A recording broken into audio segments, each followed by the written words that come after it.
उल्लू की आंखें और हिरन की रफ्तार।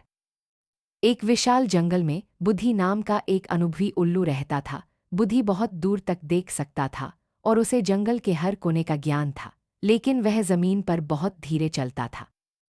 उसी जंगल में तेज नाम का एक फुर्तीला हिरन रहता था। तेज जंगल के हर रास्ते को जानता था और बिजली की गति से दौड़ सकता था, लेकिन वह घने कोहरे में दूर तक नहीं देख पाता था।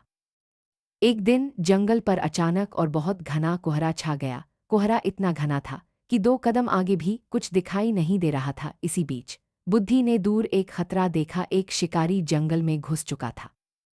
हिरन तेज अपनी तेज रफ्तार के बावजूद डर से कांप रहा था। उसकी गति अब किसी काम की नहीं थी, क्योंकि वह एक कदम भी बिना देखे नहीं उठा सकता था।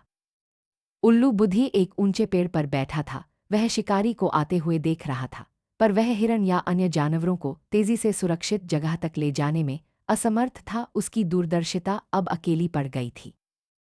तभी बुद्धि उड़कर तेज के पास आया और बोला, तेज, हमारी ताकतें बेकार हो गई हैं, क्योंकि हम अकेले हैं। तुम बहुत तेज दौड़ सकते हो और मैं बहुत दूर तक देख सकता हूँ। आओ, हम अपनी शक्तियों को मिला लें।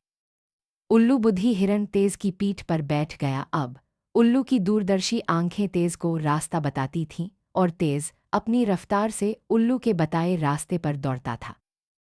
एक दूसरे के सहयोग से उन्होंने उस घने कोहरे में भी एक सुरक्षित और छिपा हुआ रास्ता खोज निकाला। उल्लू की आंखों ने खतरा पहचाना और हिरन की रफ्तार ने उन्हें खतरे से बाहर निकाल दिया।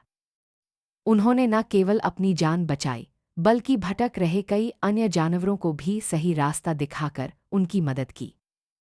बुद्धि और तेज को यह एहसास हुआ कि उनकी सबसे बड़ी शक्ति उनकी व्यक्तिगत ताकत नहीं थी, बल्कि उनकी आपस में सहयोग करने की क्षमता थी। वे दोनों पूरी तरह से अलग थे, लेकिन एक दूसरे के बिना अधूरे थे। इस कहानी से सीख: सहयोग ही असली शक्ति है। दूसरों की उन योग्यताओं का सम्मान करें जो आपके पास नहीं है, क्योंकि साथ मिलकर आप असंभव को भी संभव कर सकते हैं।